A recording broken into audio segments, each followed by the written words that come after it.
Good afternoon, and thank you for joining us today for our webinar on electric vehicle charging and what your association needs to know. My name is JaDee, and I'm the Director of Business Development at AKAM Property Management, and I have the honor of introducing Mr. Michael Kassower of Frank Weinberg in Black. Michael brings a wealth of experience in condominium and plan development law. And with that, I'll turn it over to you, Michael, and you can give us a little bit of information about your background and experience. Thank you so much, JaDee, and thank you for the whole team at AKAM for allowing me to be part of this webinar today. To give you a little background on myself, just to kick things off, I'm a partner with the law firm at Frank Weinberg in Black. Our firm has been a mainstay in the Southeast Florida area for 30 plus years. And ever since the inception of the firm, when it was founded by our active and practicing managing partner, Steve Weinberg, we have been a large portion of our practice dedicated to community associations. We are a business firm, and associations for that matter are businesses, so I don't see any reason to pigeonhole the condo law. But my practice is 98% dedicated to representing the interests of community associations spanning the state of Florida. We now have 3 offices in Broward County, Palm Beach County, and Volusia County, as well as an auxiliary office over in Austin, Texas, which is a fun story unto itself. But in the meantime, you're here to hear about condo law, so I'll tell you that I'm very fortunate to be part of a firm, and myself included, that has multiple attorneys that are board certified in condominium and plan development law. This is a special certification by the Florida Bar that determines that me and also another attorney in my firm are experts in this area of practice. That's the Florida Bar's designation based upon peer reviews and another bar exam that I had to neglect my family for 6 months in order to take. And then we ultimately get this designation if we earn it. And there's a couple hundred of us or so throughout the state of Florida that have earned this designation of specialist and expert in condominium and plan development law. Representing hundreds of associations throughout the state, we confront all aspects of community association issues, and we have specialists in-house that are really focused on each of the areas you might deal with, whether it's employment law, ordinary governance issues, construction issues, both contractual and litigation. We have people that really dive deep into these issues day in, day out. So I do feel we're a good firm that can bring a lot of experience and results to our clients. And I'm proud to say that we've done that for 30 plus years as a firm, including almost the past decade or so involving me at the firm and now as a partner. So with that said, I'm excited to talk about this topic today of electric vehicle charging stations. It's a hot issue in Southeast Florida and beyond. And so with that, JaDee, if you'd like, I'll hand it back to you if you'd like to give the next remarks, and I'm happy to jump right back in whenever you're ready for me. Fantastic. Thank you, Michael. And before we start the presentation, I just wanted to share some facts about electric vehicles to highlight that each year, electric vehicles are becoming more and more popular, and the demand for EV charging stations will continue to increase. Automakers offered 370 electric car models in 2020 and showed a 40% year-over-year increase. 18 of the 20 largest automakers have announced intentions to further the number of available models and boost production of electric light-duty vehicles. These automakers account for 90% of all global auto sales. And obviously, just looking around, you can see that electric vehicles are here to stay. So in that, let's jump into the presentation, go through some different talking points, and at the end, we'll open it up for any questions our attendees may have. Fantastic. So one of the first things that we want to discuss today is the infrastructure considerations for the buildings. So these include the load calculations for the property, and of course, any potential financial costs, insurance meters, compliance, the electrical engineer. Michael, can you give us some information on these points? Absolutely. So the first thing to understand, and we're going to get into this momentarily when we actually talk about the statute itself, is that financial costs when it comes to an individual's electric vehicle charging station as opposed to a shared charging station for the community. These are legally different concepts that should be kept in very different boxes. But assuming that we are talking about an individual's installation of an electric vehicle charging station on their limited common element or dedicated parking space, it's critical to understand going in that Florida Statute 718.113 paragraph 8 which is the core electric vehicle charging station statute, says that all of the costs associated with these installations can be passed along to the unit owner.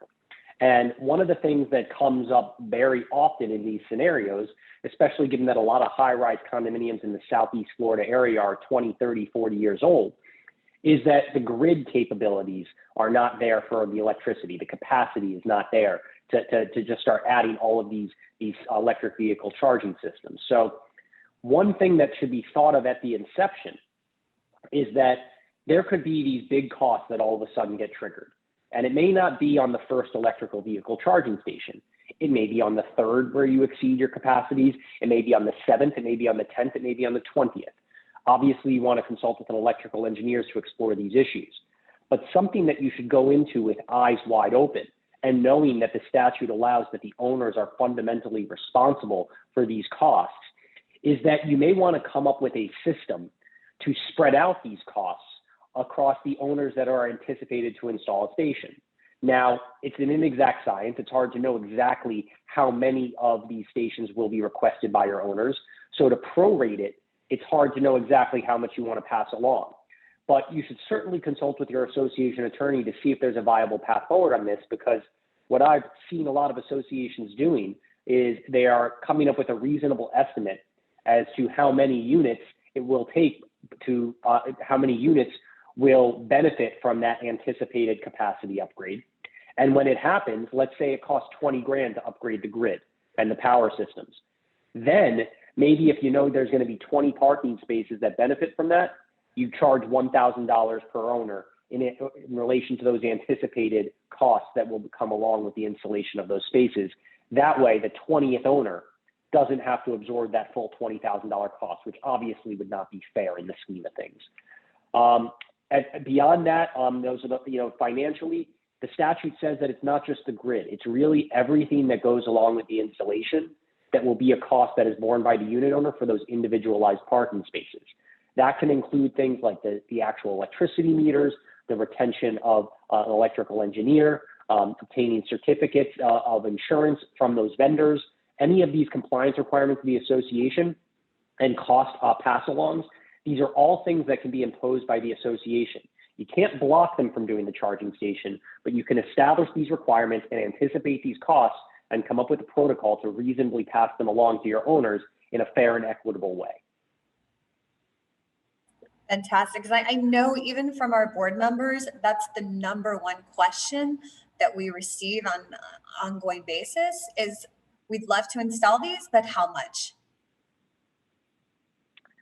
It's not cheap. These are things that could easily be 5-figure numbers I see quite often. So it's something that should be anticipated, and you certainly don't want to stick it to one unit owner to say it in crude words to absorb the blow of that straw that breaks the camel's back. So foresight is valuable, and consulting with your attorney to make sure that you distribute things in an equitable way that council is comfortable with is important, because candidly, the statute doesn't break out how to divvy things up in an equitable way. It does not go that far. So you need to think creatively and equitably with legal advice. Okay. And then on to legal requirements. So obviously, absolutely. So, right, there'll be different legal requirements for shared and personal charging stations. So Michael, if you could tell us first what we're looking at in terms of the shared charging stations for the legal requirements. So this is actually a very exciting one because we had a whole slew of statutory amendments to the Condominium Act that came down the pike this month, July 1st. And one of them actually alters that first bullet point that you're seeing on your screen right now. There are two types of charging station scenarios I mentioned at the beginning. There's the shared stations where you might have a charging station on site that people can pay per use and pay per volt of electricity that they take. And then there's also the concept of the individualized station. Now, one of the things that kind of blew my clients' minds before this new amendment came down the pike is that this was always viewed as a typical material alteration vote when it came to a shared charging station, meaning that as a default under the Condominium Act, you would need to get a vote of 75% of the unit owners to approve the installation of the charging station, because for those board members out there probably familiar with this, a material alteration is anything that affects the color, use, appearance, form, or operation of the condominium property in a material way. So obviously a charging station is a new use of the condominium property. So it appeared at all instances that a shared charging station would be a material alteration. But at the same time, my clients were very frustrated because up until July 1, 2021, personal charging stations did not have to go through this material alteration vote. In fact, we just had to cooperate with the owners subject to reasonable rules. But the Florida legislature did one right by us here, I think, at least in my opinion, and they have now amended Florida Statute 718.113, paragraph 9, which now provides that it is not a material alteration to install these shared charging stations. So while it is untested, it appears at this point in time that an ordinary board of directors vote could be sufficient. Now, both for condos and HOAs, with HOAs typically not having material alteration language or requirements unless it's embedded in the governing documents, condos by statute have to. In either instance, you should also always be mindful of capital improvement requirements. A lot of times your documents will say that if you're going to spend over X dollars, you need a membership vote or some other type of special vote. So what this new statutory amendment did for shared charging stations is it said you're not a material alteration anymore. You should still be mindful if it's a cost overrun or exceeding a cost threshold triggered by your governing documents, there could still be a special voting requirement. Typically those numbers though are 100 grand or greater, so probably not an issue here, but just something to be mindful of. But under the new statute, fundamentally not a material alteration. Board has a lot of discretion here now to implement this upgrade to the condominium property. Personal charging stations, on the other hand, and this has been embedded in the statute since 2019, something that the owners have a right to request. The only meaningful changes that came through the statute, in my opinion, at least the most meaningful ones in 2021, are that now, in addition to us being required to cooperate with the request, subject to our reasonable rules and requirements and cost pass-alongs and things of that nature, is that now, A, it's not just for a limited common element parking space, with a limited common element being a common element that is for the exclusive use of an owner. It is also for any dedicated parking space, because one thing you may or may not know is that parking spaces are a mishmash of legal standards throughout the condominium world here in South Florida and beyond. And by that, I mean that governing documents don't always treat parking spaces as limited common elements. Sometimes there are informal assignments of parking spaces that are not in public records, but it's still a dedicated spot for the exclusive use of one owner. The statute's now cleaned this up and said there's no reason to distinguish between the two. If it's a dedicated spot for one owner, then the owner is allowed to request the installation of a station. They may have to hire and pay for everything that the association requires in order to safely and to safely implement the work without any financial detriment to the association. But now it is something where it doesn't have to be a limited common element. It can be dedicated. That's A. B, and not as critical of an issue, I don't think just yet, but there's probably a reason that they did this. Natural gas is now given the exact same treatment under this new statute. There are not as many natural gas vehicles, I think we would all agree, as electric vehicles currently as we sit here today, but the Florida legislature is obviously anticipating that this could be another alternative energy that is going to be used by vehicles in the future. So for what it's worth, the law is already here. So if you get an owner that might be on the forefront of having a natural gas vehicle under the statutory amendment, now they're entitled to the same treatment and you have to cooperate, which obviously brings a whole host of other safety issues, I'm sure, that are not necessarily electrical, but combustible, for lack of a better way of putting it. Fantastic. And then that brings us to our next topic, statutory amendments. So can you talk to us about any recent statutory amendments concerning alternative EV charging stations? Absolutely. And, you know, JaDee, I get excited about this stuff, so I'm sorry if I already, I let the cat out of the bag, but I'm glad it's on the screen because anybody that's seriously interested in this stuff and really expects that their association may consider it soon, I'd recommend you jot this down, or perhaps I think we might be circulating the materials afterward. But here's the deal. 718.1132, that's the general material alteration statute, says that if you're going to change anything, color, use, form, appearance of the condo property, you need a membership vote. 75% by statutory default, can be less or more if your governing documents so dictate. That used to be a big deal for the shared electric vehicle charging stations because, like I said before, they used to be considered a material alteration.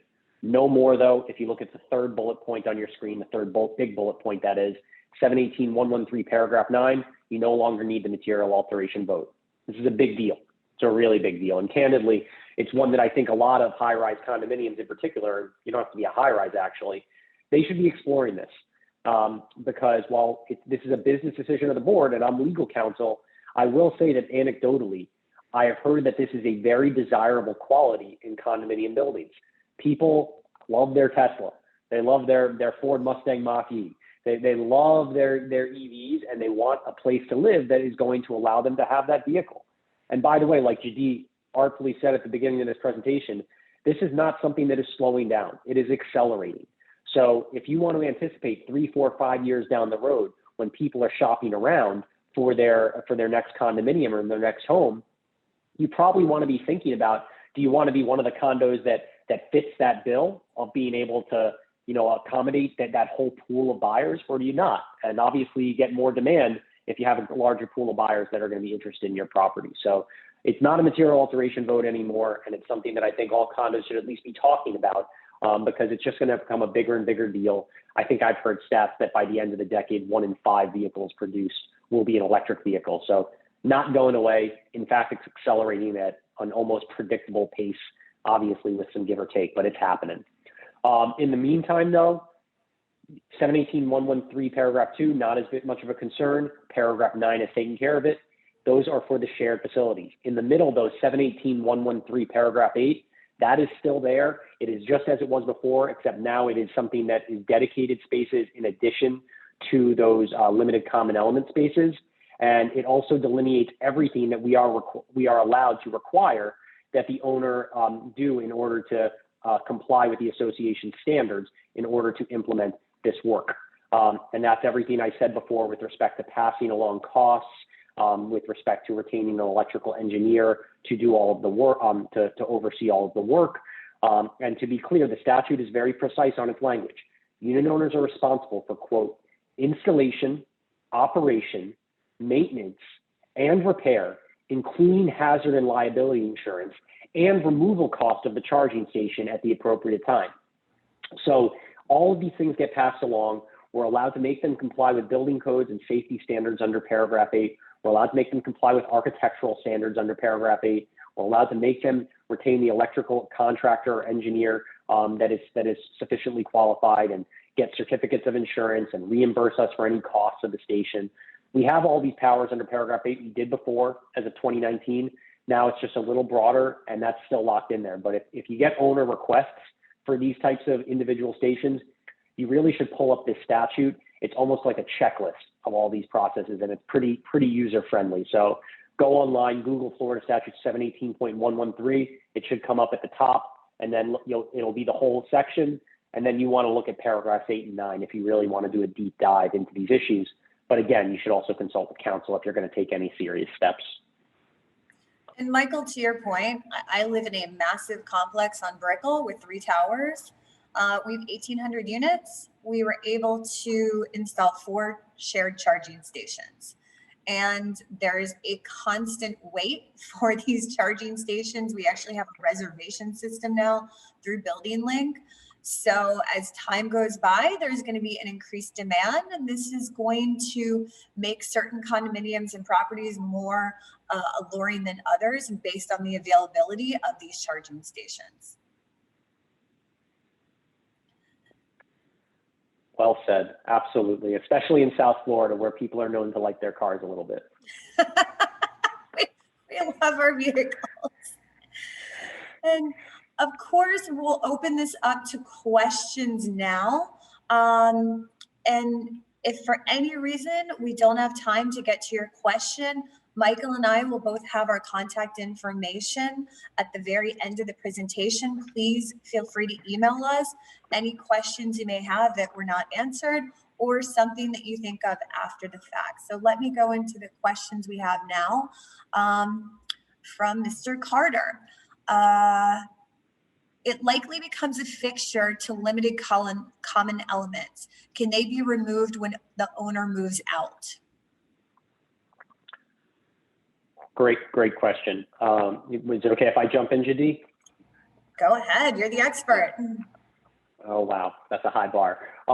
So here's what I would think about here. And again, consult with your lawyer to make sure you come up with protocols that you, your association, and your legal counsel are comfortable with. But the thing I would think about here is that when the owner is installing the station, we're obviously going to lay out the rules of the road, and we're going to make the owner agree to the reasonable rules and requirements permitted by Florida Statute 718.113, paragraph 8.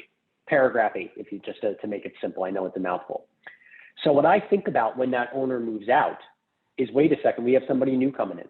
And did they agree to the same things that we made that selling owner agree to?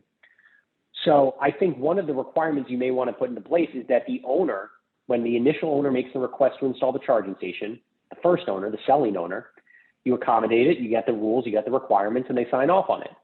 I think one of those requirements should be that that owner is going to be responsible for the cost of removing the electrical vehicle charging station unless the successor owner who is buying the unit agrees to sign off on the exact same things. And in the instance that the successor owner, the buying owner, signs off on those exact same things, I don't see any reason why we would want to obstruct anything. If everything's in good repair and the new owner is going to comply with the same requirements, then I think you're okay. Now, if that new owner says, I don't have any EV, I'm not going to take care of that thing. Why would I want to pay for a charging station when I have, my F-150 and not the new electric one that's coming out in a couple of years? The answer to that question may be, well, I'm glad we put that requirement in an initial installation that said the selling owner has the responsibility to pay for the cost of removal. And by the way, when that estoppel request comes in, you probably want to make sure that's noted somewhere on there. That way there's no confusion after the closing where you end up in a dispute with the buyer who never agreed to those requirements. Okay, so we have another question coming in from Sam.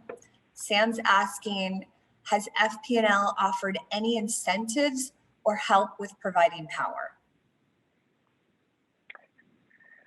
I don't know if you know anything about this one, JaDee. I can't tell you that I know anything about this. I know like everyone on this webinar, I get my FPL emails reminding me about how I can save energy in 700 different ways about every week or two. But I'm not aware of a specific incentive relative to charging stations. Not to say it doesn't exist. And by the way, it may not just be FPL. There's always this varying array of governmental incentives as well that could be in play, but I'm not aware of anything particularly on this issue right now. And Sam, that's something we can look into for you. We have a question coming in from David. What happens when your electric panel is not large enough to handle the additional load, and who would be responsible for the cost of the upgrade? So I'm going to go ahead and assume that David's question is in the context of an individual charging station, because obviously if it's a shared charging station, it's shared, full stop. So it's shared, and then you would have the association responsible for the cost of it. Not to say you're not going to have a pay per use of the charging station. In fact, you probably should. Otherwise, the people without EVs are paying for the shared electricity. So anyway, for the individual charging station, I believe that this is one of those costs, the electrical panel, that is borne by the unit owner. However, I'm going to take you back to some of my comments before. That electric panel upgrade may be $5,000, $10,000, $15,000, substantial. And it may be the 7th charging station request that is the straw that breaks the camel's back and says, okay, now we need the new panel. That's one of those things you should try to anticipate with consult of an electrical engineer, so that you can say when the first request comes in, instead of the 7th, hey, at 7, we're expecting a $7,000 panel upgrade. Therefore, 1 is going to pay $1,000, 2 is going to pay $1,000, 3, 4, 5, 6, 7. That way it's evenly distributed, and that 7th owner is not the one left holding the bag for that panel upgrade. That's not fair, it's not equitable, and candidly, I could see it eventually leading to a legal dispute, because if I was that 7th owner, I would say, wait a second, why am I paying for everybody to have this upgraded panel? But it is passed along. It's just a question of how do you pass it along? Is it laser focused on the owner's charging station that triggers the necessity for the upgrade, or do you try to distribute it across all those who are benefiting from it or are anticipated to benefit from the upgrade? And to piggyback on that question, we also received a question, how far from the main panel can a charger be installed? I'm guessing that varies on the building though, correct? It does, and I will say this one with tongue in cheek very directly into the camera. You do not want me to be your electrical engineer. I am not good at it. I was once mystified that somebody was able to use electrical tape to fix a cord, and I thought, wow, I didn't even know these things were possible. So, don't do these things on your own. A good legal counsel should tell you, listen, I know the legal requirements. I know that you should get an engineer to sign off on things, but go get the electrical engineer. These are very, shocking issues if you don't do so otherwise, and excuse the pun. But they are things that you want to take seriously, and you want somebody with maybe a professional engineer with an electrical focus to really guide you through these issues and make sure that you're doing things in a safe and sound manner. Perfect. So we have a question coming in from Antoine. It's a two-parter. The first part is, who is responsible for managing access and dealing with anyone using charging stations of a unit without permission?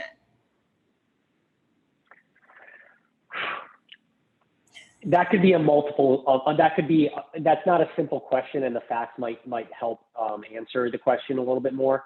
But I would say this, oftentimes you have overlapping potential responsibility, meaning that if I have a charging station and JaDee is constantly bringing her Tesla and hooking it up to my charging station, even though I have told her time and time again not to do it, I may have a private dispute with JaDee.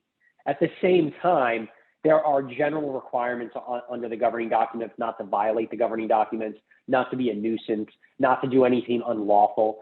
And not theoretically, the association has a duty to enforce the governing documents. So, that's a tricky one that as general counsel to associations, it's always tough to know when you want to leave a dispute between owners, because there's often overlapping enforcement authority on these issues. So depending on the nature of it, I guide my clients on whether and to what degree to get involved. But at the end of the day, if somebody is stealing somebody else's charging station, then there are probably dual abilities of both the owner who is being stolen from as well as the association to consider taking some sort of enforcement action. Okay, and the second part of Anton's question, will we be required to allow solar panels on the common rooftops if they want to supplement FPL's power source?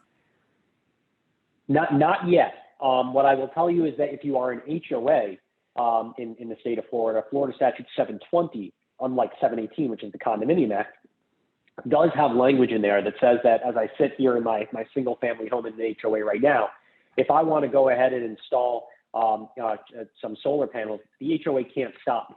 They, like the charging stations, they can impose some reasonable requirements. They can say to try to take the least aesthetically offensive approach, meaning if I can put the panels on the back of my house instead of the front of my house and still achieve the energy efficiency and energy savings, then they can impose that less intrusive appearance. But the condos don't have anything like that right now. So I don't think there is anything that can be done to require the association to allow owners to put solar panels on the roof. Then obviously I would assume that means that you have individually metered electric, obviously at your condo, which sometimes it's shared. But nonetheless, that's the answer to the question. There is no obligation of the association to allow solar panels on the roof in a condominium. And with that was our final question. Any other questions that any of our attendees think of, please, and we'll share our contact information with everyone. Please feel free to email Michael or myself with any questions that you think of. And Michael, it was such a pleasure. This is a topic near and dear to my heart. I'm a huge proponent of electric vehicles, clean energy. So we really appreciate you being able to give us some insight into how to install these stations, the cost, and everything that's involved to both condominiums and HOAs. Thank you so much, JaDee. Just please stop stealing my charging station if you don't mind.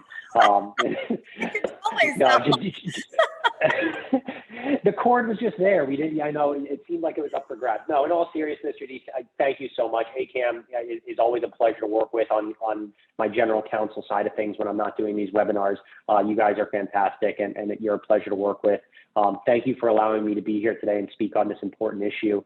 And if anybody that's present for the webinar ever has any questions or concerns, please feel free to contact me anytime at the email address on your screen, and I'll look forward to helping in any way that I can. Oh, wait, hold on, we had two more questions coming in. Hold on, last minute question. Sorry, Michael. We only have space for two spaces per unit and 7 guest spots, which are very limited with space in front and behind. How do we allow this if there's no room? So I'm not sure if I'm necessarily going to nail what this question is intended to address. So Antoine, feel free to contact me directly at that email if you want to clarify. But if you're saying that each owner has 2 dedicated spaces per unit, and then you have 7 guest spaces, that owner can just, if they want to do an individual charging station for one of their 2 dedicated spaces or both of them, that's up to them. They'll have to deal with the costs and all the requirements that you as association impose upon them consistent with the statute. But I'm not sure I understand limited space in front and behind. Look, if there is, you're going to have to talk to an electrical engineer to see what the configuration of your facilities allow. Obviously, if something is a total impossibility and cannot be done consistent with safe practices and code requirements, that's something that will need to be addressed directly. My guess is there's probably a way to do it, but at the same time, I can't say that's true because I don't know the configuration of your property. So bottom line is find out with an electrical engineer at your side, and you can ask the owner to go out and get that electrical engineer what is going to be required to get the job done, and then navigate things from there. And I'm sorry if that's not more direct, but it's kind of a confusing question. And Antoine, again, please feel free to email me and just include a phone number if you'd like, and I'll give you a call back and we can talk it out a little together. Perfect. All right. Hold on. We just had one more come in. Oh, I got a smiley face from Antoine. I'm feeling good about that. That was perfect. Yes. So with that, again, any further questions, please feel free to reach out. Michael, always a pleasure. And everyone that attended, thank you so much. We will be circulating a link to the replay if for any reason you want to review the content. But we certainly appreciate everyone taking the time to join us. Have a great afternoon.